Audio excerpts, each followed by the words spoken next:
Hi, my name's Todd, also known as Taken by the Greys. That's the name of my blog where I share my close encounters and abductions with extraterrestrials. I want to talk to you briefly about my Men in Black abduction that I had. It was in 1981, Sandy Lake, Manitoba, Canada. And I was out there mid-August. It was a very hot day, very hot night, 11 o'clock at night. Midweek there was nobody around, not really a lot of people. I decided to go for a walk instead of trying to sleep, and I was walking for about 5 minutes, and all of a sudden this black car pulled up right beside me out of nowhere. I didn't hear it coming, nothing, it just made me jump. Anyway, it was after some research in recent years, it's guessed by me to be about a 65 Cadillac Coupe de Ville. It was black, tinted windows all around, and the two passenger doors opened up, and out stepped two men in black. They had black suits, black ties, black shoes, black gloves, black sunglasses, black hats, white t-shirts, or not t-shirts, sorry, that's me. They had white collared shirts, and that was able for me to distinguish why they looked so different, and their skin was blue. So it was something that threw me right off. Anyway, they were on me in an instant. I didn't even have a chance to react. They were both at my side, and they started taking me towards the car.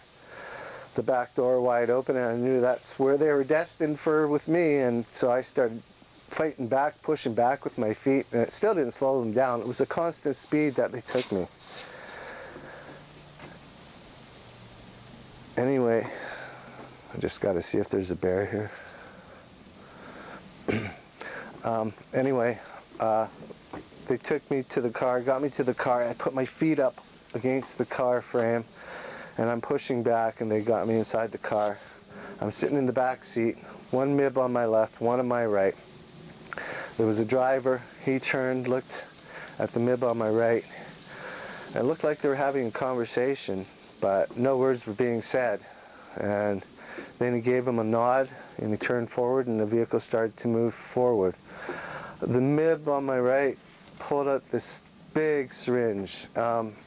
It was vial was about that thick, it was about that long, and then the needle on top of it. Anyway, it was a dark, clear, golden liquid, and I was I was sure it was for me, so I started to fight, and they had me. The guy on my left had me, the guy on my right had me. He took the syringe, put it right here in my chest, injected it, and it was very quickly that I lost consciousness. I came to, I don't know how long later. It was dark out, that's all I know. And I thought I was still in the car because I could see the road. But just becoming conscious, becoming aware, almost like a drug state, I started to realize I was about 200 feet, 250 feet above the road. And I was looking down on it. It was a curving road, a little bit winding, and it was along a shoreline.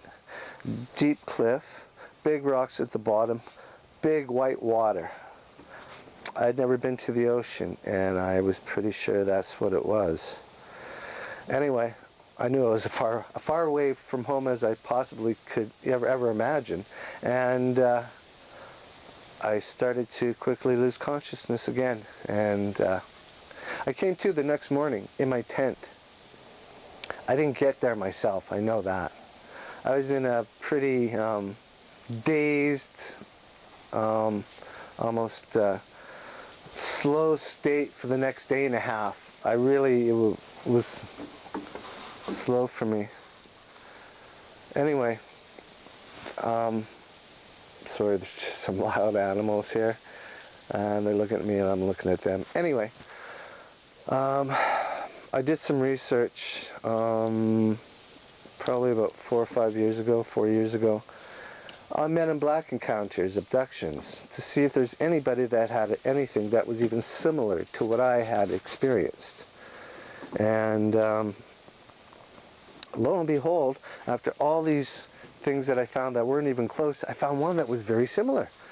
And of all places, it happened in my hometown of Brandon, Manitoba, and it happened in 1951, 30 years before mine happened, about, say, 60 miles to the north of Brandon. But Brandon was my hometown pretty much all my life. And I thought, what are the odds of that? Anyway, there was a disc craft that was involved with his encounter abduction, and I do know from experience that the disc craft, along with elongated diamonds and various other crafts, belong to the Greys. Anyway, that's all I really want to tell you for now. I have a lot to go, but that will lead to another video another time. And please do check out my blog, because I'm going to be starting to share about New World Order. And I have a very close friend that I've had for years that was part of New World Order, and she's going to be sharing and connecting the Greys with it as well. So you're in for a shock. It's going to be a lot of stuff that you probably never would have imagined, but it's all true, unfortunately, and we got to face the truth sometime, as hard as it may be to swallow. Stay cool. Peace.